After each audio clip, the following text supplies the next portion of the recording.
Pode vir. Amém? Glória a Deus. Quem se lembra, pastor Renato? Ninguém se lembra? Bem-vindo, pastor. É um prazer tão grande tê-lo aqui. Nós vamos orar pelo pastor Renato, né? Um grande e precioso amigo que o Senhor nos deu. Nós temos orado muito pelo ministério dele. Nós queremos ser abençoados pela palavra dele, mas também queremos abençoá-lo nessa noite. Amém? Então que você possa sair daqui com uma palavra queimando dentro do seu espírito e atraindo a ação da cruz para a tua vida. Amém? Estenda sua mão para cá para o servo de Deus. Em nome de Jesus. Amado Senhor, nós apresentamos a Ti o anjo que o Senhor separou para servir o banquete para nossas vidas nessa noite. Ansiosos estamos, Pai, para ver o genuíno poder do Senhor agindo sobre a vida dele. Pai, que os nossos corações queimem e arranquem dele, Pai, a palavra que há de ser servida nesta noite. Que a sede e a fome que existir nesse ambiente hoje, arranque dele e da palavra do Senhor tudo aquilo que o Senhor tem fartamente para nos servir. Nós abençoamos a vida deste homem e declaramos que ele seja próspero em cada palavra que vai ser lançada hoje aqui. Nenhuma delas irá se perder. Nós proibimos a ação das aves do céu de querer arrancar a semente genuína da tua palavra hoje aqui. Nós declaramos que esse ambiente seja selado com o teu poder. Os anjos do Senhor, anjos de poder, anjos ministradores, estejam sobre nossas cabeças nesse momento, servindo-nos com um puro alimento celestial. E a glória pertence toda a ti, Pai, não somente hoje, mas para sempre, em nome de Jesus. Amém. Graça e paz seja com todos, amém? Um prazer estar aqui com vocês outra vez. Quero agradecer a oportunidade. Em nome de Cristo Jesus. Abra sua Bíblia no livro de Abacuque. Se você tiver dificuldade de achar, você vai para o livro de Mateus, aí vai voltando um pouquinho. Você vai acabar encontrando Abacuque por aí.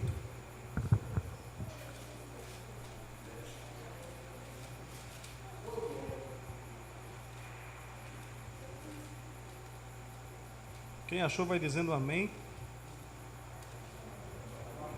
Abacuque capítulo 3. Amém?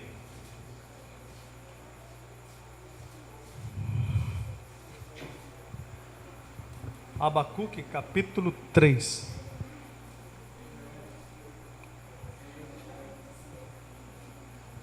Posso ler? Diz assim: oração do profeta Abacuque, sob a forma de canto. Ouvi, Senhor, a tua palavra e temi. Aviva, ó Senhor, a tua obra no meio dos anos. No meio dos anos a notifica. Na ira, lembra-te da misericórdia. Deus veio de Temã e o santo monte do Monte Parã. A sua glória cobriu os céus e a terra encheu-se do seu louvor. O seu resplendor era como a luz, raios brilhantes saíam da sua mão. E ali estava o esconderijo da sua força. Adiante dele ia a peste, e raios e fogo sobre os seus pés. Eu preciso que você frise na sua cabeça só o versículo 2 que diz: ouvi, Senhor, a tua palavra e temi. Aviva, ó Senhor, a tua obra no meio dos anos. No meio dos anos a notifica. Na ira, lembra-te da misericórdia. Amém? Só isso aí. Você, por acaso, percebeu, você aqui na Conviver, e você sente como eu, que há necessidade de acontecer um avivamento? Você percebe, acho que os mais velhos aqui talvez seja eu e o Marcos. É mais o Marcos do que eu. Mas, deixa esse negócio para lá, né, Marcos? Você percebe que de fato há necessidade de Deus fazer alguma coisa, e principalmente o fazer de Deus, porque nós sempre dizemos que o fazer de Deus envolve toda a igreja, mas por vezes nós esquecemos que o fazer de Deus na igreja, na sociedade ou na escola onde a gente está, em qualquer lugar trabalhando, o fazer de Deus começa conosco. Você percebeu? Eu não sei se você percebeu, se acontece só ali na igreja onde eu estou, ou nas igrejas onde eu vou ministrar, de vez em quando eu converso com os pastores e escuto essa conversa. Você percebeu que há a necessidade de um avivamento, de forma que os cristãos que aí estão assumam devidamente o seu lugar no corpo de Cristo? E parem de se desculpar de forma escandalosa diante daquilo que Deus requer de cada um de nós. O servir a Deus requer de nós um negócio chamado responsabilidade. E aí eu queria falar sobre isso, mas falar sobre avivamento. E eu queria falar sobre avivamento sem trazer para vocês clichês, para que vocês viessem pular, cantar, dançar, falar em línguas estranhas. Eu quero mais é que você seja confrontado com a palavra. Eu quero mais é que você procure entender o que Deus quer contigo. E o que o Espírito de Deus pode mover no seu coração e fazer com você, como agente de transformação que você é, no lugar onde Deus lhe plantou. Perceba você que, quando Deus deixou que o povo de Israel fosse cativo da Babilônia, o reino do norte foi primeiro, depois foi o reino do sul. O reino do norte, capital de Samaria, depois foi o reino do sul, a capital era Jerusalém. Mas todos acabaram indo cativos do mesmo modo, até porque os 70 anos prefiguravam de Deus, um trabalhar de Deus, um talhar de Deus no caráter do povo, daquele povo que se dizia adorar o nome do Senhor. E Deus trabalha no meio daquele povo, e Jeremias diz: olha, vocês orem pela paz no lugar para onde vocês vão. Plantem vinhas, deem suas filhas para casar com os filhos deles, deixe os filhos dele casar. Ou seja, mesclem-se ao povo. E a paz do lugar onde vocês estão depende de vossas orações. Então perceba que o que Deus quer fazer e agir conosco, é conosco, não é com uma terceira pessoa. Então Deus nos chama a responsabilidade para algumas coisas. E aqui, Abacuque diz, olha, na linguagem de hoje ele diz: Senhor, ouvi a tua fama, temo diante dos teus atos, Senhor. Realiza de novo em nossa época as mesmas obras, faze-as conhecidas em nosso tempo. Em tua ira, lembra-te, Senhor, da misericórdia. Então Abacuque está pedindo para que Deus faça de novo os milagres que ele fazia no passado. Imagine que Abacuque, naquela época, uns 350 anos antes de Cristo, já clamava por um avivamento. Ele já pedia para que alguma coisa acontecesse. O povo já estava estabelecido na terra, já havia voltado do cativeiro babilônico, mas agora era necessário um avivamento. Era necessário acontecer alguma coisa com o povo para a adoração ter sentido outra vez. Não sei você, mas tem hora que eu olho para as pessoas da igreja e percebo que Deus não está recebendo a adoração das pessoas. E vocês podem dizer: puxa, mas são os olhos espirituais. Não, irmão, os carnais mesmo. Você olha e você vê, está explícito na cara da pessoa que ela não está entendendo absolutamente nada do que está acontecendo no culto. E você percebe no andar dos dias que ela entra no culto de um jeito, vai para casa pior do que o que ela entrou, e não conseguiu compreender nada do que o Espírito Santo fez ou falou na igreja através do ministrante. Perceba que a mesma coisa que Abacuque clamava, nós podemos clamar nesta noite. E a palavra de Abacuque é muito atual para mim e para você. Ela é muito real dos dias de hoje. Porque muita gente está na igreja, mas muita gente está vazia de Deus. Muita gente está na igreja, mas muita gente está afundada em problemas existenciais. Eles não sabem o que fazer. Muitos estão na igreja e vieram para a igreja, mas muitos estão com a vida sem sentido. Eles não têm uma rota, uma meta, um lugar para chegar diante de Deus. Estão igual um barco açoitado no meio das ondas, perdido, sem saber o que fazer. Então perceba que é necessário um avivamento, sim. Aprenda uma coisa: Deus criou tudo que no mundo há, inclusive a igreja. Nesse caso você entende em poucas palavras que a igreja faz parte de Deus. Ela é chamada de a noiva de Cristo. E tudo que acontece na igreja, somente tudo que acontece na igreja, é pela permissividade de Deus. Nada acontece na igreja indiferente à vontade de Deus. Então, nada acontece na igreja. Você veio hoje para a igreja e não está indiferente à vontade de Deus. Se você veio, é porque Deus queria falar com você. Eu lembro de um pastor chamado Diogo que ele dizia, irmãos, ele era mineiro, ó irmãos, Deus não fala com ausente, Deus fala com os presentes. Então, se você está aqui, você não veio porque não tinha nada de melhor para fazer.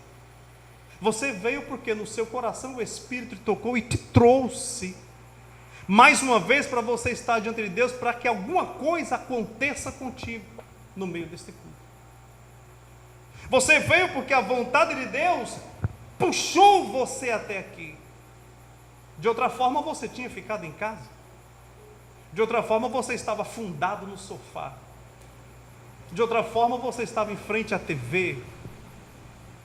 Mas o Espírito de Deus, lutando contra o espírito mundano, trouxe você até aqui nessa noite. Outra coisa que você precisa entender: se você nasceu de novo, a Bíblia diz que você não nasceu da vontade da carne, nem da vontade do homem, nem da vontade de ninguém, foi da vontade de Deus. Então Deus, no meio dos nossos problemas, de nossas necessidades, Ele nos deu uma segunda chance para que nós pudéssemos fazer melhor todas as coisas. Então você está aqui porque Deus te deu uma sobrevida para que você refaça assim a já desgastada vida que você teve e tenha um rumo para você, um norte para você chegar a uma meta. Outra coisa que você precisa entender: talvez você não faça nada relevante na igreja, você passe a vida toda sem fazer nada. Talvez você nunca pegue no microfone para cantar, ou um louvor, né, para cantar, um microfone para pregar. Talvez você não toque nenhum instrumento, talvez você nunca dê uma aula na escola dominical, talvez você não faça nada. Talvez você ache que é dispensável, mas a verdade no meio disso tudo é que Deus te chamou e Ele quer agir na igreja, já que a igreja é dele, nascida da vontade dele, assim como você é. E Ele quer usar você para engrandecimento do nome dEle aqui nesta comunidade chamada Conviver.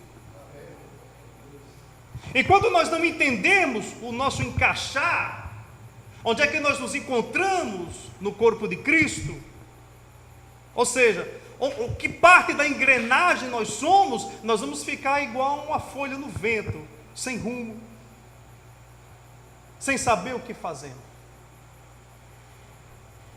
Os gregos antigamente diziam que isso era servir a divindade, é quando o ser humano consegue entender o local onde ele se encaixa no todo, no cosmos, em todas as coisas.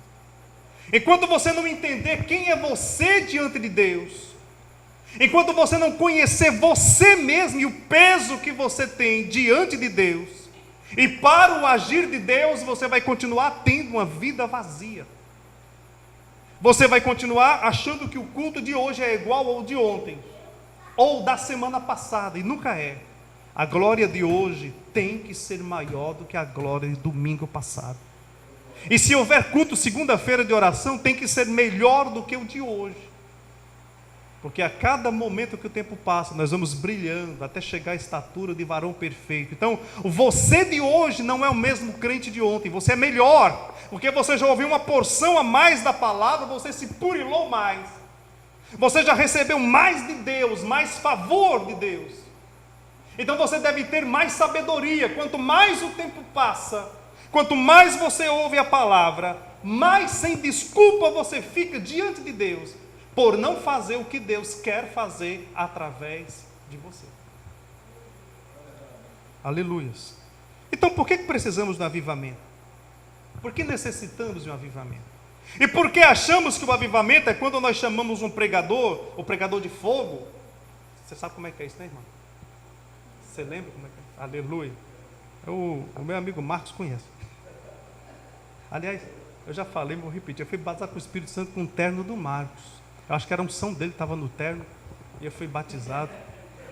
Crente, era um terno mesmo, era colete, o paletó e a calça, e eu rasguei o paletó, naquele avivamento danado, descosturou a manga, lá em Parque Araxá, em Fortaleza. Mas esse avivamento é passageiro. Eu olho para a Bíblia e o avivamento que eu vejo na Bíblia sempre é o avivamento pela palavra. Eu olho para o bom rei Josafá e vejo que ele começou o avivamento através da palavra. Achou a lei, começou a ler a lei, percebeu os erros que havia, não servia a Deus quando ele se espelhou na lei, marcou um jejum, uma consagração, mandou os sacerdotes se separarem, e aí começou um grande avivamento no meio do povo através da palavra. O avivamento, eu lembro de Esdras e lembro de Neemias. Esdras fizeram um púlpito de madeira, ele começou a ler a lei de frente para o povo, a leva dos recém-chegados de Babilônia, eles escutavam a lei, a palavra foi entrando no coração daquele povo, eles foram percebendo quem eles eram, e o povo recebeu o primeiro avivamento ali, pós-exílio, através da leitura da palavra. Então, se você não for avivado pela palavra de Deus, não é o Zé Foguinho no pé que vai te avivar. Se você não tiver prazer na lei, como diz o Salmo 1, e nessa lei meditar dia e noite, impossível será você prosperar diante de Deus e diante dos homens. O segredo da prosperidade está no Salmo 1, está lá. Mas se você percebe a necessidade de um avivamento, vamos ver aqui algumas coisas por que nós necessitamos de avivamento. Primeira coisa, a nossa conduta é falha. Abra sua Bíblia em Romanos, capítulo 2. E vamos ler. Vai ser chato o culto aqui, vai ser leitura da Bíblia. Amém? Romanos, capítulo 2, versículos 1 a seguir, diz assim: portanto, és inexcusável quando julgas, ó homem, quem quer que sejas, porque te condenas a ti mesmo naquilo que julgas a outro, pois tu que julgas fazes o mesmo. E bem sabemos que o juízo de Deus é segundo a verdade sobre os que tais coisas fazem. E tu, ó homem, que julga os que fazem tais coisas, cuida que, fazendo-as, tu escaparás do juízo de Deus? Ou desprezas tu as riquezas da tua benignidade, paciência e longanimidade, ignorando a benignidade de Deus que te leva ao arrependimento? Mas, segundo a tua dureza e o teu coração impenitente, entesouras ira para ti no dia da ira e da manifestação do juízo de Deus, o qual recompensará cada um segundo as suas obras. A saber, a vida eterna aos que, com perseverança em fazer o bem, procuram glória e honra e incorrupção, mas indignação e ira aos que são contenciosos e desobedientes à verdade e obedientes à iniquidade. O que eu percebo nessa leitura? Primeira coisa que Paulo fala é tirar de nós a máscara da desculpa. Ele começa já com a pena bem pesada. Lembre que essa leitura é feita aos romanos, uma igreja gentia, e essa igreja gentia é a nossa cara, ela se parece muito conosco. E quando Paulo fala isso, nós podemos olhar e dizer: nossa, que paulada que ele está dando na cabeça dos descrentes. Mas não, ele está falando para crente. A palavra foi escrita para os que congregavam na igreja de Roma. Então essa palavra é para mim e para você também. Primeira coisa que ele faz, ele diz que eu não tenho desculpa alguma quando eu julgo o outro. Pela leitura você percebe que Paulo vai falando de desobediência, e eu vejo uma coisa que é muito real aqui. O censo do IBGE, ele diz que o número dos crentes aumentou. Estão dizendo que chega a 50%, somando todo mundo, crente da Universal, Assembleia de Deus, Brasil para Cristo, Cristão do Brasil,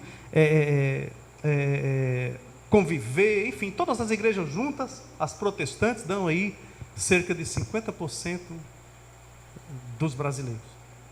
Aí você pode pensar, você faz uma conta bem simples na tua cabeça. Bom, antigamente era X%, era 25 por 70, agora é 50 por 50. Aí você, bom, tá pau a pau o negócio, estamos chegando junto, que legal. Quando você olha para o SPC Serasa, você percebe que o número de devedores aumentou. Pergunta lógica: se os crentes aumentaram e se eles são honestos, não deveriam ter diminuído os devedores do SPC, será?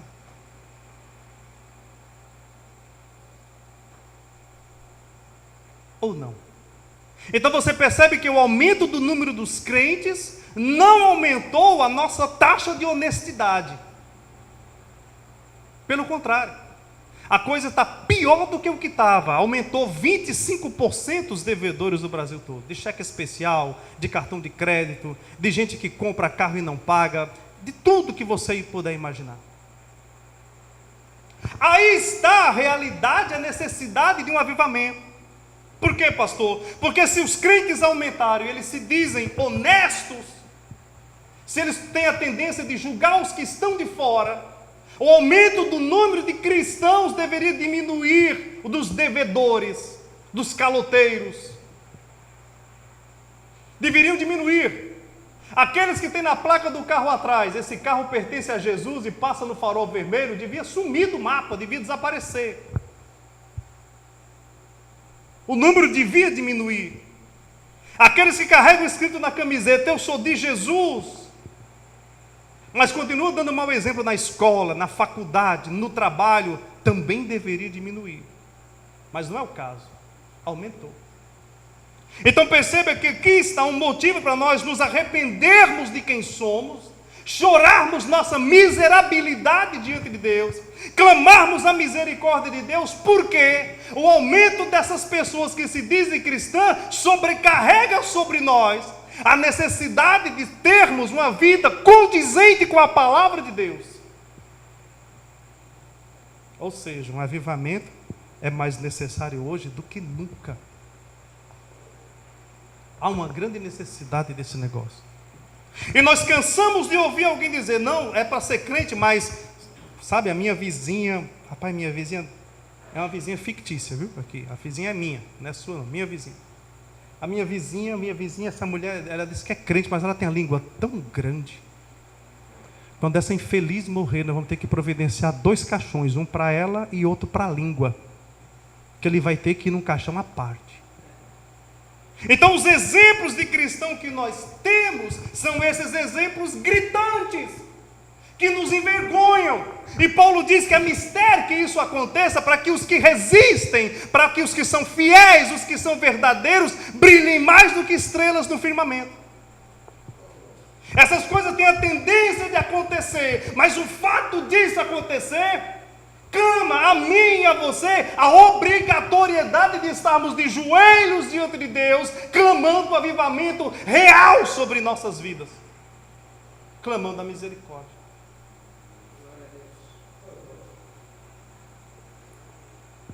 É bem fácil entender isso se eu fizer uma comparação para você com casamento, ou então com a condição homem versus mulher. Antigamente o pessoal tinha mania de dizer, rapaz, homem é um bicho que nasceu para ser safado. Homem é traidor, detrator. Ele não consegue ficar com uma mulher só. Isso é uma coisa que a gente cansou de ouvir. Agora as mulheres são maioria. A coisa está de igual para igual. É impressionante. Não deveria ter melhorado? Não está na hora de passarmos a criar nossos filhos sem esse machismo louco que está aí fora? Ele é homem, está liberado para fazer o que quiser. A menina não, fica aqui. Ele namora com quem ele quiser, ele é garanhão. Mas ela, se namorar com quem quiser, ela vai levar um nome pejorativo, bem feio, por causa do machismo. E nós continuamos fazendo a mesma coisa. Perceba, nós não podemos continuar fazendo a mesma coisa enquanto cristãos. Nós não podemos cultuar a Deus do mesmo jeito. Nós não podemos passar a vida toda ministrando um louvor vazio, um louvor que não sobe, um louvor onde a presença de Deus não é real. Nós sabemos o versículo de cor, que Deus habita no meio dos louvores, mas cantamos, suamos, pulamos, batemos palma e não entendemos nada do que acontece. Deus não se faz presente. Então tem alguma coisa errada. Aí a necessidade de um avivamento real. Então perceba isso. Nós estamos carregando nas costas hoje. Eu posso dizer para você que se você é um crente que carrega o seu peso, você deve estar carregando o peso de mais uns 2 ou 3 crentes que não dão exemplo, e você tem que fazer a sua parte diante da sociedade. Por quê, pastor? Eu tinha um pastor Idai Justino, ele dizia assim: tem gente que nunca vai ler nem um versículo da Bíblia. Ele vai ter a Bíblia aberta no Salmo 91, no Salmo 23, e lá ele vai comer poeira a vida toda, as páginas vão ficar amarelas, aquelas 15 páginas de cada lado vão mudando de cor. Ele nunca leu uma Bíblia, mas ele consegue observar e ler a vida de um crente rapidinho. Aí está a necessidade de eu e você sermos avivados por Deus, independente de A ou B não estar avivado. Eu tenho que ter vida própria diante de Deus. Eu tenho que ter consciência de quem sou diante de Deus. Então perceba, nossa conduta é falha diante daquilo que Deus requer de nós. Esses dias, eu vou pegar esse trem aqui, peraí que eu estou mais suado que a tampa de chaleira. Esses dias disseram assim: pastor, por que não tem mais tanto milagre na igreja? Eu não sei, eu não parei para pensar nesse negócio não. É verdade, pastor, tem pouco milagre. Mas como vai acontecer milagre se a nossa malícia sobressai?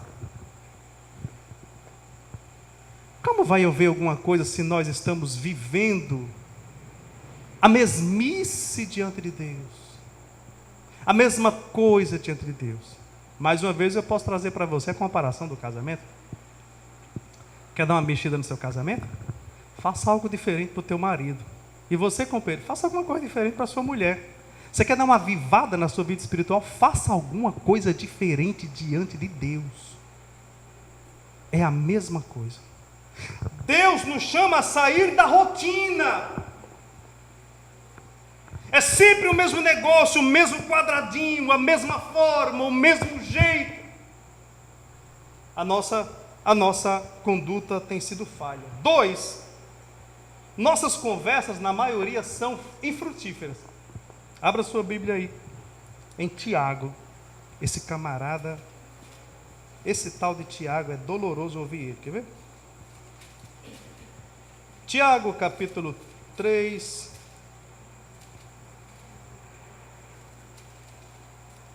Você achou? Vai dizendo amém? Oba, espera que só falta aí.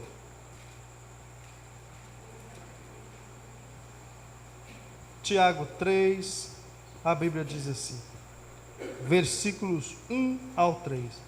Meus irmãos, muitos de vós não sejam mestres, sabendo que receberemos mais duro juízo, porque todos tropeçamos em muitas coisas.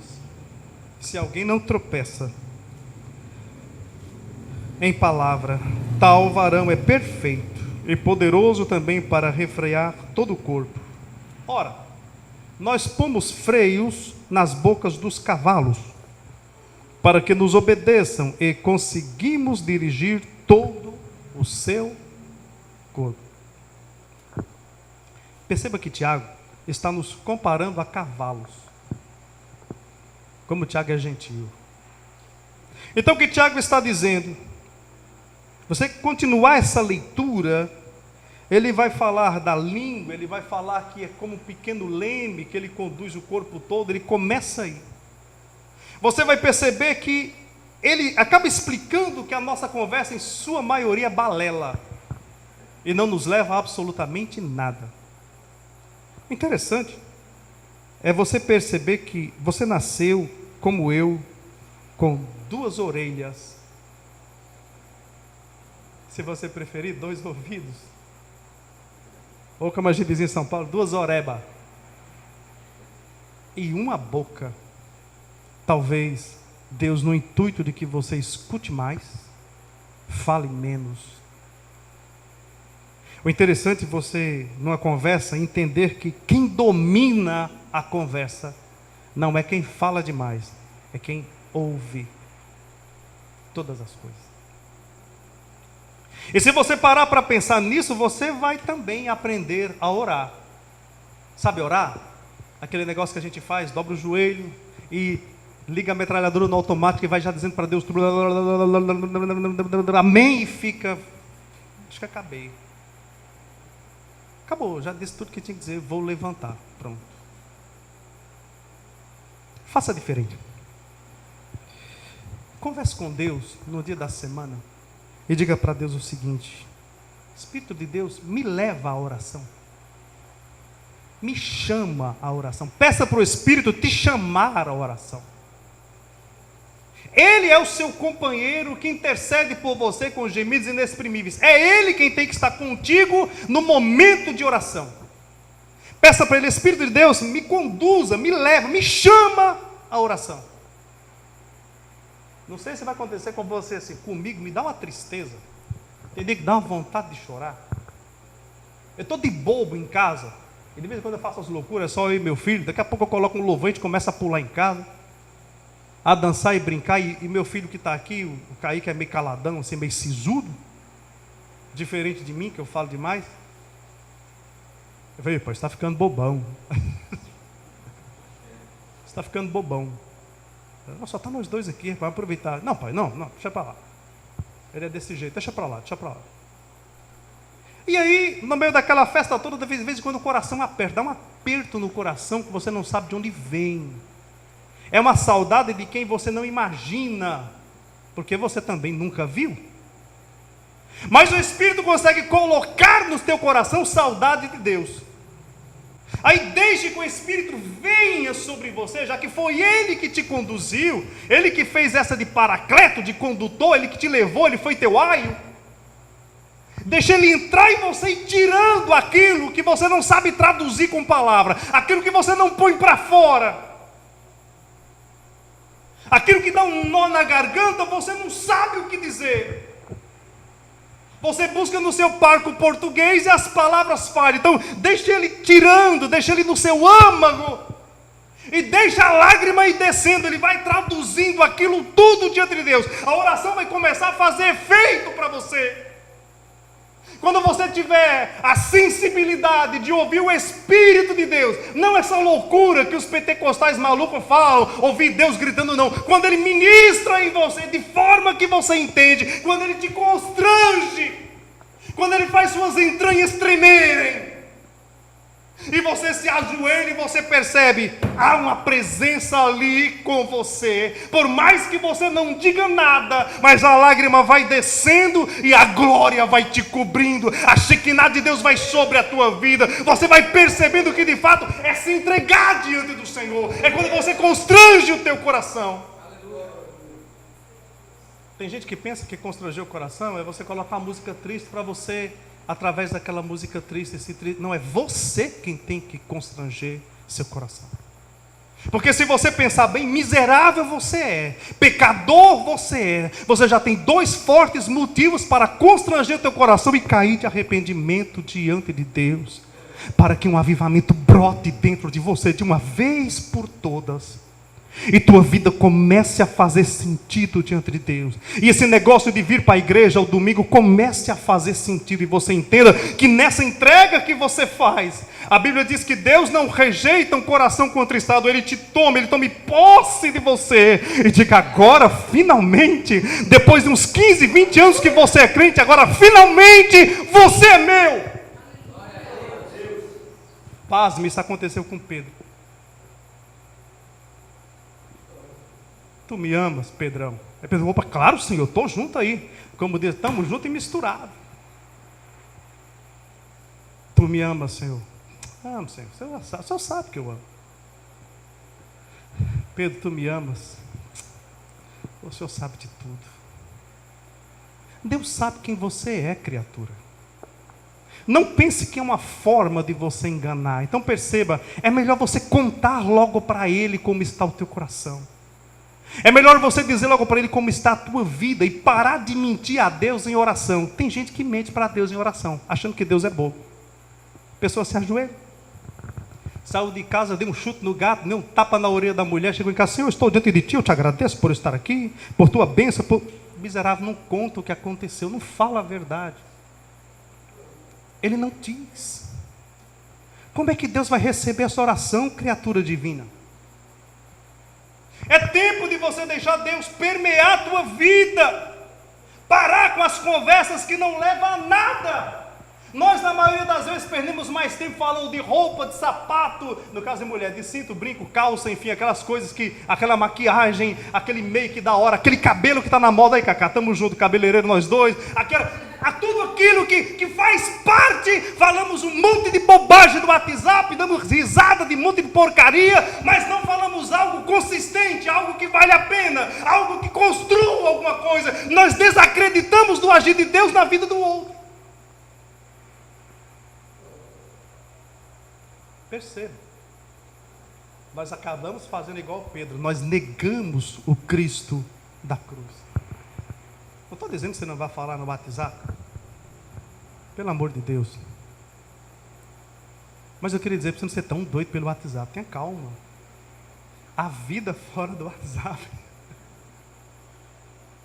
Venha para o mundo real, venha para o mundo real da fé, venha para o mundo real do servir a Deus, venha para o mundo real de ser canal de bênção. Quanto tempo você não senta na mesa para almoçar e fala de alguma coisa sobre Deus enquanto você almoça com seu filho ou com sua filha?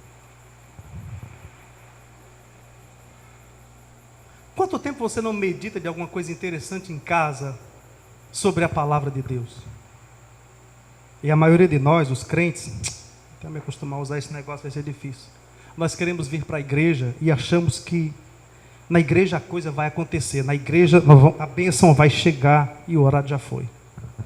Mas o seu culto começou na tua casa, porque o culto do crente nunca acaba. Nós dizemos amém aqui, você continua crente da porta para fora e Deus continua recebendo a tua vida como um livro aberto que pode ser lido por qualquer pessoa. Ou seja, você continua cultuando fora das portas da igreja. Nesse caso, entende, o culto começou na tua casa faz tempo. E quando você se junta com os irmãos, que estamos um junto do outro, nós somos fogo, me junto com fogo, a labareda aumenta, eu já trago a unção de casa. Quando nos juntamos, é só uma fogueira santa diante de Deus, e a glória de Deus em nosso meio. Nós não viemos para a igreja receber, nós chegamos aqui para dar de nós diante de Deus, porque a Bíblia diz, melhor coisa é dar do que receber. E se alguém fraco, a minha ação em Deus diante dele vai avivá-lo, vai trazê-lo, vai resgatá-lo. Aleluia. Nós não falamos a palavra de Deus muito em casa, e a Bíblia diz, olha, ensina o caminho, né? A palavra ao menino o caminho, ele não esquecerá. E ele aconselha. Quando estiver no caminho andando, vai conversando com ele. Quando assentares a comer, conversa com ele. Ela vai ensinando como fazer. Mas nossas conversas são uma coisa horrorosa diante de Deus. Nós damos mais lugar para bobagem, para besteira. Achamos mais graça. É interessante. 3. E outra grande verdade última. Nossa comunhão está fraca. Essa é que é a verdade. Nós falamos muito de Deus, mas nossa comunhão mesmo, o nosso termômetro espiritual está bem aquém daquilo que nós queremos demonstrar para os outros. E é fácil perceber isso. Veja 1 João, capítulo 4, versículo 6. Esse versículo eu escrevi aqui, estou ligeiro. João diz, 1 João 4, 6, pertinho de Apocalipse, ele diz, nós somos de Deus. Aquele que conhece a Deus, ouve-nos.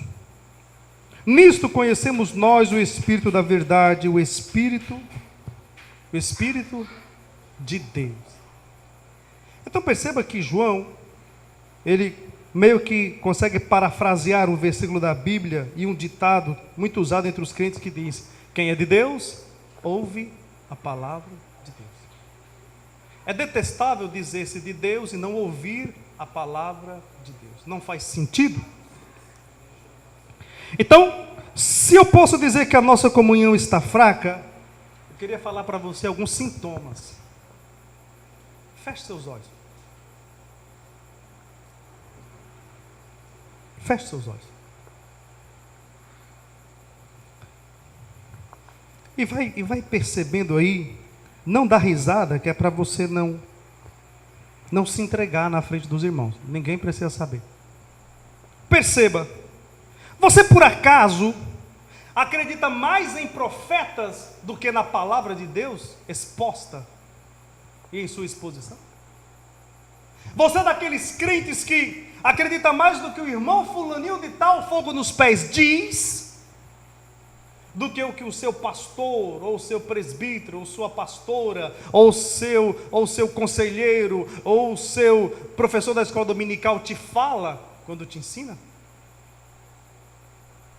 Você, ao primeiro problema que surge, ao mínimo que é, você é do tipo de crente que corre para pedir oração, ou você é daquele que cai do joelho para orar? Você é o crente, vocês oram por mim aí, que eu vou estar na igreja em espírito. 3. Você se abala com a menor das provas que vem contra a sua vida? Você é o tipo de crente que esquece que você é mais do que vencedor quando uma prova surge? Ou você é daquele que quando a primeira prova vem, você fala, não quero mais esse negócio para mim não. Antigamente eu estava muito melhor do que isso, eu tinha muito mais coisa, eu tinha perdi meu carro, perdi não sei o que, perdi minha esposa, perdi. Você é o crente que se abala com a menor das provas?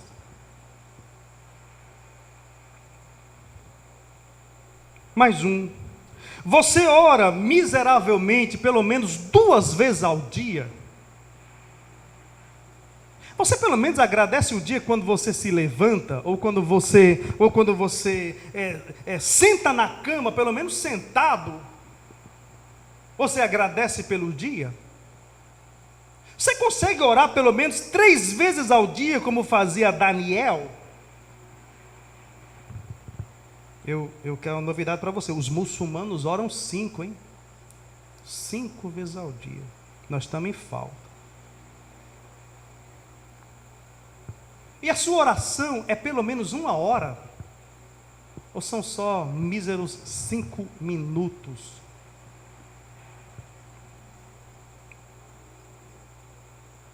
Outra coisa, você é daquele tipo de crente que lê a Bíblia e medita nessa palavra de Deus? Você gosta da leitura da Bíblia?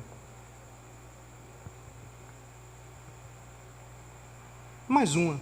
Você é o tipo de crente que só vai para a igreja quando não tem algo mais espetacular para fazer?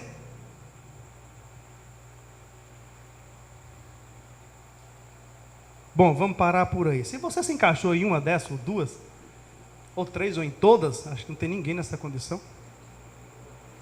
De fato, nós precisamos de um avivamento. Há uma necessidade grande. Aí você pode dizer, puxa pastor, você falou todas as mazelas, você não vai falar nada de bom para a gente? Agora vou. Agora, segura aí, crente, anota aí. Segura aí que eu vou dar o remédio para o negócio. Eu vou lhe dar 7 dicas para você, se você se encaixou em uma dessas. A 8ª dica é só uma brincadeira minha. A 8ª dica é tão vergonha na cara, seja crente, pronto. Essa é a 8ª dica. A primeira, ore mais. Experimente se derramar mais diante de Deus, de fato. Deus tem umas trocentas maneiras de conversar com você. Eu vejo na Bíblia Deus tem várias maneiras de falar. Ele fala por sonho, ele fala por visão, ele fala através da exposição da palavra, ele fala através de um profeta, ele fala através de uma canção, de um louvor. Ele tem várias maneiras de falar contigo. Quando nada disso dá certo, ele tem uma mania de vez em quando de usar uma jumenta, para ver se você acorda. Pô, mas uma jumenta falando comigo é uma jumenta para ver se você recebe um choque assim e você desperta. Mas só tem um modo de você falar com Deus: orar. Não tem outro. Você pode até fazer campanha, cartinha para Jesus, legal. Pode fazer, sou contra a campanha, mas não vicia nesse negócio não. Você pode fazer até um grupo de WhatsApp e dizer, irmãos, quer falar com Deus? Manda aqui que Ele está recebendo no céu. Amém. Mas você com Deus só vai funcionar através de oração. Enquanto você não aprender a se derramar diante de Deus e deixar no altar tudo o que Ele quer que você deixe, você corre o perigo de Deus exigir de você alguma coisa que você não quer abrir mão para dar. Aconteceu com um sujeito chamado Abraão. Segunda dica: nunca se dê por satisfeito com o seu nível de espiritualidade. Ouse buscar mais. Tenha ousadia. Tem um versículo em Hebreus que diz: irmãos, tendo ousadia para entrar no santuário, ouse. Procure mais. E vou dizer por quê. Por mais que você busque Deus hoje, de uma forma que Deus se faça presente na sua vida e revele algo espetacular para você hoje, amanhã Ele tem algo mais espetacular do que Ele mostrou hoje. Depois da manhã, Ele tem algo espetacular do que Ele mostrou ontem e hoje para você. Depois, e por quê, pastor? Porque Deus nunca se dá todo, a revelação dele é progressiva. E será assim pessoalmente para você. Então busque. 3, pare de viver de esmolas espirituais. Procure sentar na mesa.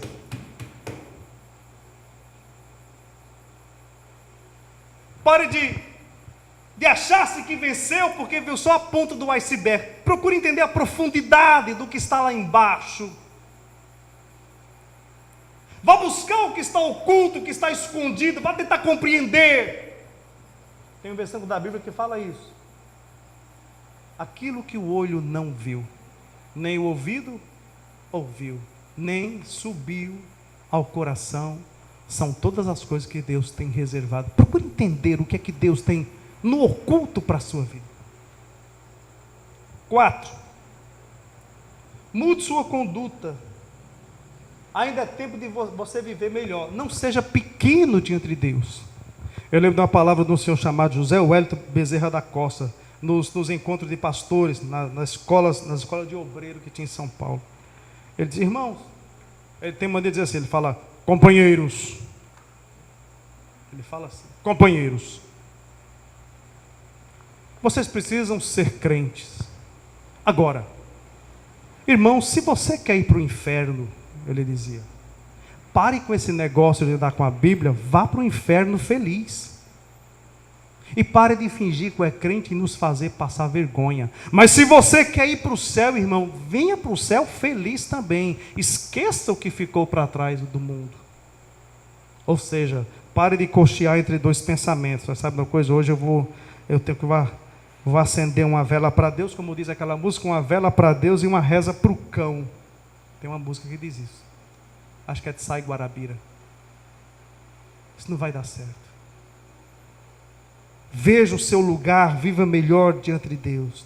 5, não troque sua bênção de maneira nenhuma por nenhum prazer para a sua carne.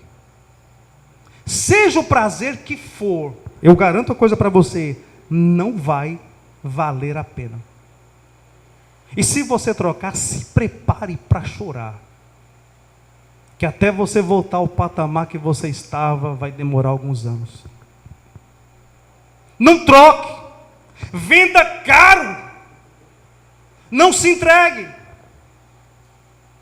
Uma das coisas que me chamou muita atenção em São Paulo, nas padarias, tinha uns adesivos nas padarias que eu achava engraçado. Um adesivo era do homem, um sujeito que estava escrito, fiado só com acima de 88 anos, acompanhado dos pais. E era um sujeito que tinha um nariz bem grande e tal. E o outro adesivo era uma garça assim na beira da lagoa. E estava escrito em cima: nunca se entregue. Ou, eu já cansei de ver também, nunca desista.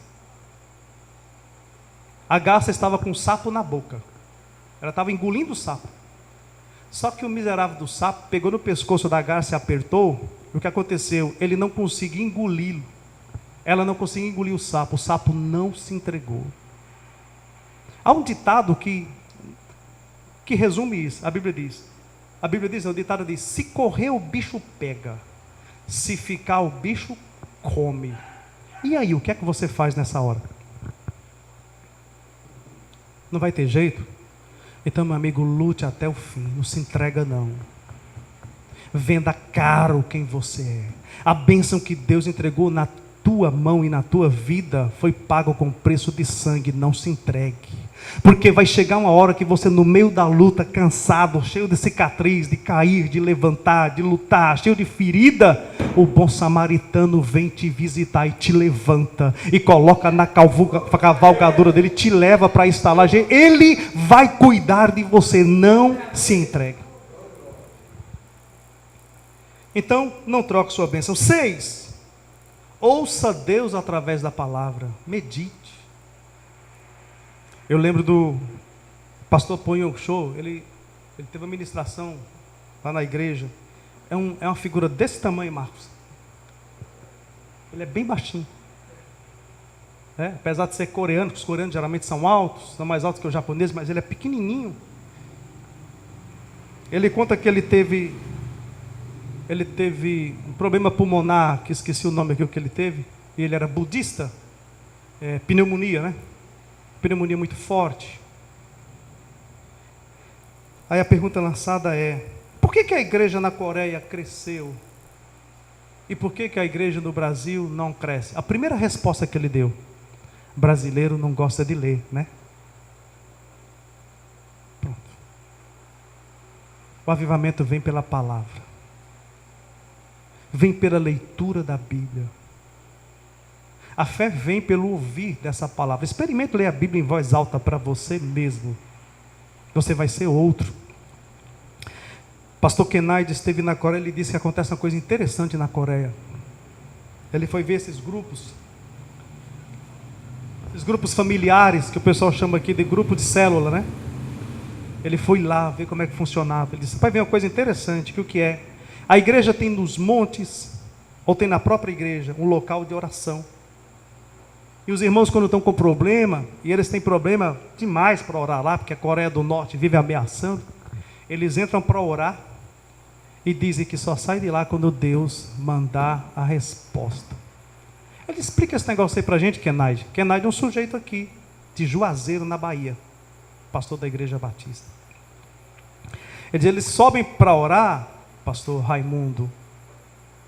O pessoal já sabe, ninguém traz almoço, ninguém traz janta, ninguém traz nada. Ele fica lá 1 dia, 2 dias, 3 dias, 4 dias. Ele só sai de lá quando vem a notícia que o assunto foi resolvido.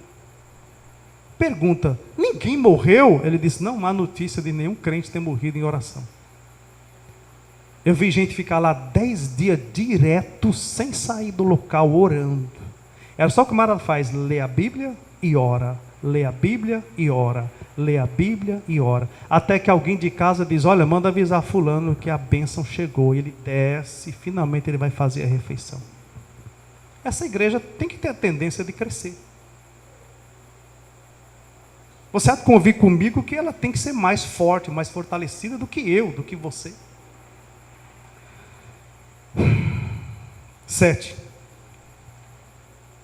Perca a preguiça. Venha congregar. Vença o miserável do seu sofá. Aquela rede, sabe o que você faz? Quando for da tarde, 2 horas você tira ela daquele lugar, senão ela vai te chamar, ela vai dizer: vem, eu estou te esperando.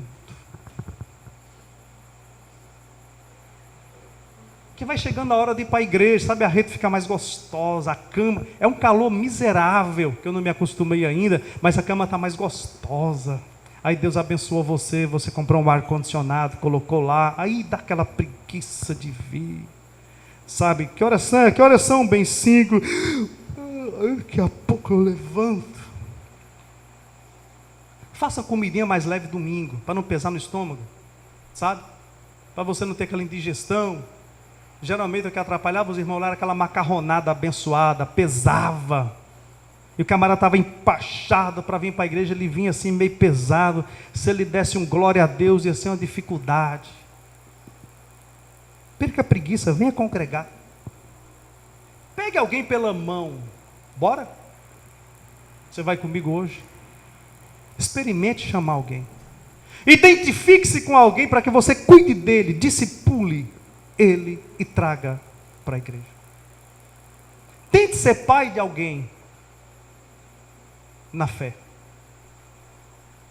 Tente para você ver e experimentar o quão difícil é ver o crescimento de alguém na igreja. Se você começar a fazer isso, nunca mais você vai levantar a língua contra ninguém. Você vai saber qual é o preço de cuidar de alguém e de trazer alguém. Sabe? Esses dias eu vi uma irmã que perdeu o cachorro dela, um poodle. Miserável do poodle, morreu com 11 anos. Se você multiplicar por 7, ele morreu na nossa idade com 77 anos de idade. Já Banguela. Eu ia lá, ele ficava achando meu pé, não enxergava nada na casa da irmã. A porta aberta, ele não saía, porque ele batia na parede, ele voltava, aí a gente ia com o pé conduzindo ele para a porta, para ele sair. Estava cego já. Mas quando o cachorro morreu, foi 2 dias de choro, eu fiquei impressionado. Eu falei, será que eu vou ter que encomendar a alma desse bicho? Como eu sou pastor da igreja? Porque aqui tem uma coisa engraçada, coloca-se para anunciar quem morreu, e o pessoal gosta de tirar foto e colocar no WhatsApp. É uma coisa espantosa.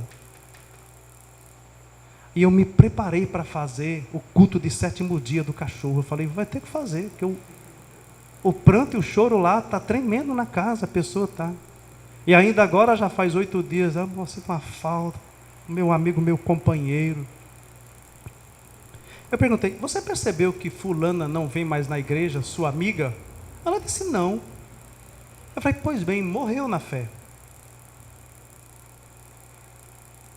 Você percebeu que fulano também não vem mais? Não. Resumindo, me diga o nome de alguém da igreja que você se identificava e gostava. Ela disse, vala-me Deus. É assim que a gente fala aqui, né? Vala-me Deus. Agora que eu percebi, não vem mais fulano. Eu falei, pois é, enquanto você estava de luto para o cachorro, fulano parou de vir na igreja, já tem 15 dias que não vem para a igreja. É impressionante, tem gente que ama mais o cachorro do que uma alma. E a Bíblia diz, tem um versículo que diz, interessante, a Bíblia diz, que a alma de um cachorro vale mais do que o mundo todo. Está na Bíblia. Sabia? Não? Tá não, irmão. É uma alma vale mais que o mundo todo. Fique de pé em nome de Jesus. Eita, Marcos até deu glória a Deus porque eu acabei. Eita, o negócio foi pesado. Próxima vez eu venho mais alegre, mas calma aí. Vamos aí.